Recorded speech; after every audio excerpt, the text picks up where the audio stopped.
अब हमें सीपीयू और यूएफएस दोनों उतारना है।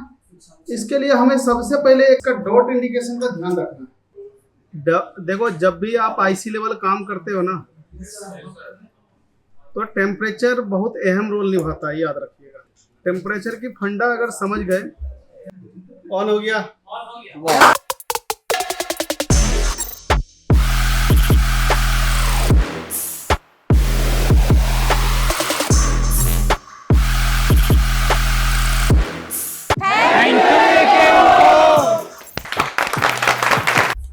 अपने पास एक पोको X3 फोन है और इसका हमने शायद आपको चेक करवाया था, डीसी का आफ्टर में क्या कुछ रीडिंग था। तो एक बार मैं वापस से आपको डीसी का रीडिंग दिखा रहा हूँ। 143 पे स्टक है। तो इसके हिसाब से एमएमसी का फॉल्ट बनता है, यूएफएस का। ठीक है, इसका फॉल्ट बनता है एमएमसी या सॉफ्टवेयर का इशू बनता है। तो लेकिन इस मॉडल के अंदर सॉफ्टवेयर का तो बैड हेल्थ का बहुत कम लगता है, चांसेस हो सकता है। देखो, ये काम हुआ पड़ा है, इसका सीपीयू पे काम हुआ है, हाँ, और यूएफएस को नहीं किया। तो हम इसको दोनों को करने वाले हैं अभी, ताकि ये सही से परफेक्ट बैठ जाए। सबसे पहला काम इसमें, अब अपने पास जो सिल्वर टेप है ना, हीटिंग टेप, वो लगाने की आवश्यकता नहीं है, क्योंकि दोनों ही करने वाले हैं। तो सबसे पहले हम ग्लू को हटाएंगे। ग्लू हटाने के लिए टेम्परेचर जो मैंने आप सबको बताया है 280 के आसपास रख देंगे। तो सेम मैं टेम्परेचर को सेट करूंगा। एक्चुअली हम ग्लू इसलिए करते हैं, आसपास के जो कंपोनेंट है, आसपास का जो कंपोनेंट है, समझ रहे, वो आईसी के साथ ना निकल जाए। देखो, ब्लेड हल्के हाथ से चलाना।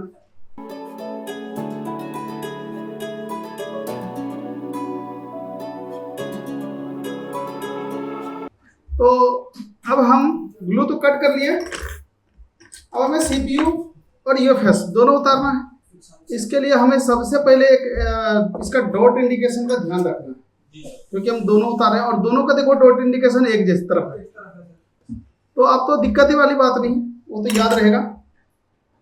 इसके साइड का कुछ कंपोनेंट गायब है, इधर का भी गायब है,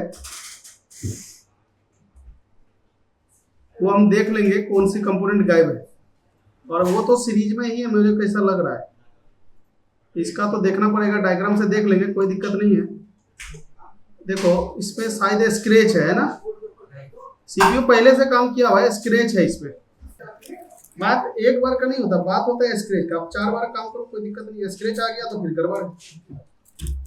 मेरे से एक भी स्क्रैच नहीं हुआ था, देखा था ना।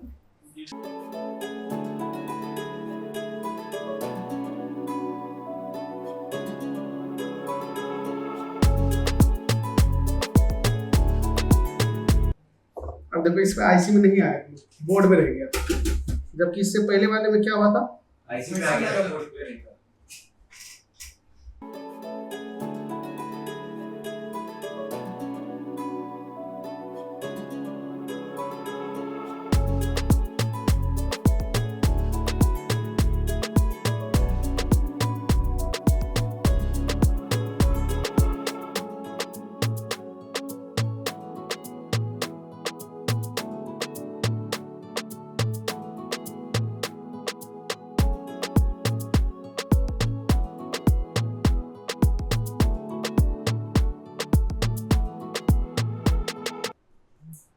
अभी हमने इसमें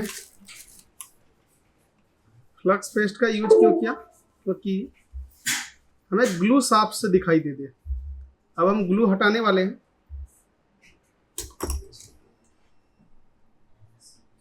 टेम्परेचर आपको पता है, एयर में तो रखा हूँ 3 और 4 के बीच रखा हूँ, वही 3 समझो इसको। आप इतनी टेम्परेचर में कंपोनेंट निकालोगे ना, कंपोनेंट नहीं निकलेगा, है ना, कंपोनेंट तक नहीं निकलेगा। सर इसका कितना रखना होगा?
देखो, जब भी आप आईसी लेवल काम करते हो ना,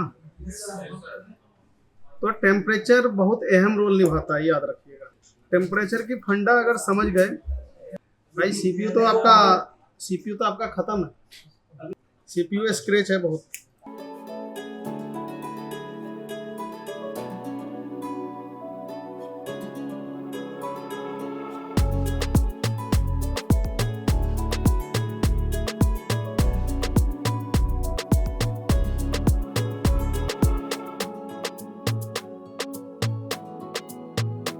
जो स्क्रैच देख रहे हो ना, तो वजह से ही आता है। जो आईसी वगैरह चला गया आईसी का, हाँ, वो कम हीट में स्क्रैपर जो है ना, वो अटक गया होगा, खींच दिया होगा। जबकि हमारा स्क्रैपर अगर अटका था तो हम रुक रहे थे।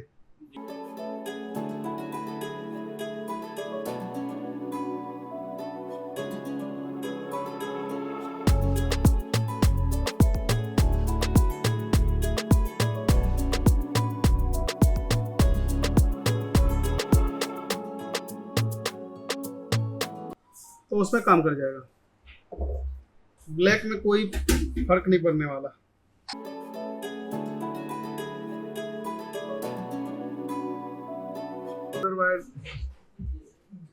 अब पहले हम ग्लू हटाने के लिए लगाए थे, अब हम आईसी को क्लीन करने के लिए लगा रहे हैं।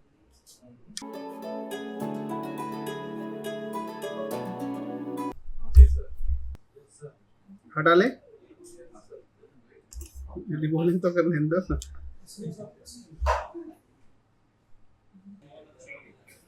प्री हीट करने का कारण ये है, जब आप इसके नीचे एक्सटेंसिल बैठाते हो तो इसके नीचे एयर रहता है।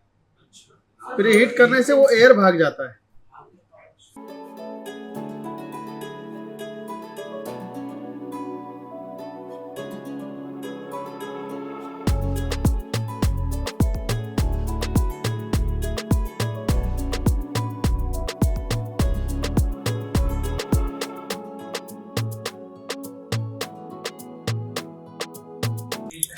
एसएमडी की जरूरत नहीं पड़ता, वो तुम तुम्हारा ख्याल रख के एसएमडी, है ना। तुम सब बोलोगे सर जी विदाउट एसएमडी भी आप रिबॉल कर दिए, ये तो गड़बड़ बात है। ये तुम सबका ख्याल रख करके एसएमडी उठाता हूँ, बाकी तो मैं एक बार बोल दूंगा बॉल बन जाए तो वही बन जाएगा, एकदम बढ़िया। तो क्या सोच रहे हो, नहीं बनना चाहिए? तो देखो भाई, इसमें मैं यहाँ तक बता दिया, क्योंकि इसको मैं अगर इसी कंडीशन में अगर रिबॉल किया तो गड़बड़ हो जाएगा, ये आपस में जुड़ जाएगा। बाकी मेरे को कोई दिक्कत नहीं, अगर आप बोलो तो मैं कर देता हूँ। चलो सीपीयू रिबॉल करते हैं। सीपीयू को हम कैसे रिबॉल करते हैं,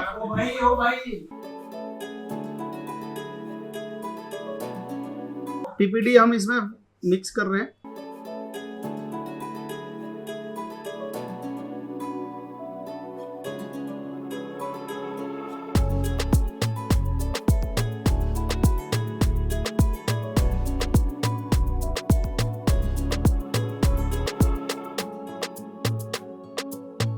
उस पर ध्यान नहीं देंगे, बाकी का तो रिवॉल्विंग तो सही हुआ है। अब मैंने आप सबको बताया था कि जब भी हम सीपीयू को बिठाएंगे तो उससे पहले बोर्ड का ट्रिगर जरूर ले लेना है कि क्या ट्रिगर दे रहा है ना।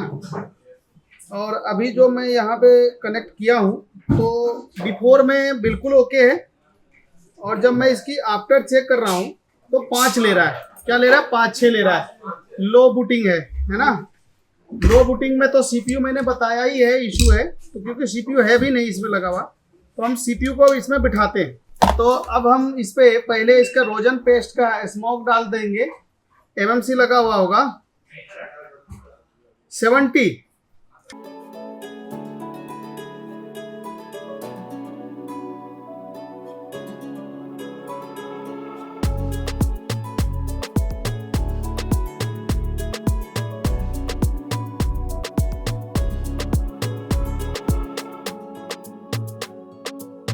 कभी एक दूसरे से नहीं चिपकेगा, वो खुद ही अलग होता है।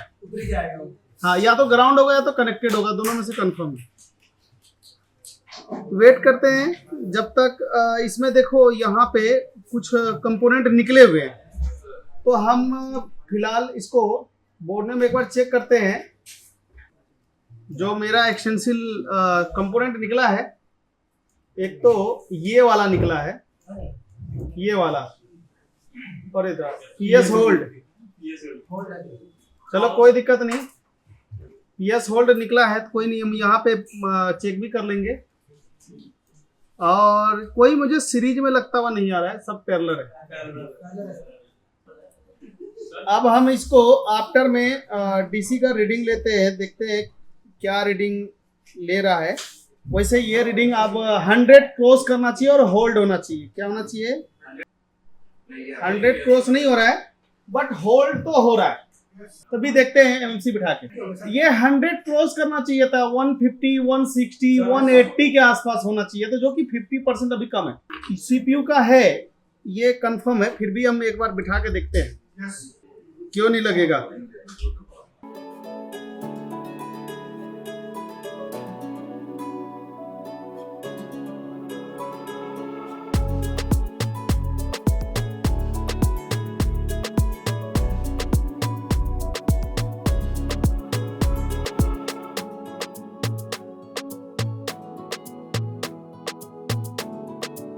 बेस्ट दिए हैं, देख लेते हैं। एक बार बैटरी का वोल्टेज चेक करता हूँ। ठीक है, इधर वाला प्लस है, उधर वाला जी कम है। इसको जरा बूस्ट कर लेते हैं।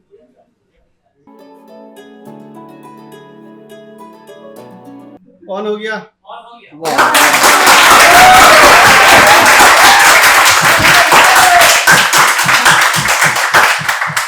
ऑन हो गया। ये बैटरी डिस्चार्ज है। देखो ये यूएसबी में 1.2 का चार्ज भी लेना स्टार्ट कर दिया। तो देखो भाई, लगातार हमने आपको 2 हैंडसेट ऑन करके दिखाया, सीपीयू रिवॉल्व करके। समझ में आया होगा, काम हो गया। तब यूवी लगाने की आवश्यकता नहीं है। ठीक है, चलो, है ना। बाकी मिलते हैं कल, है ना। तब तक के लिए धन्यवाद।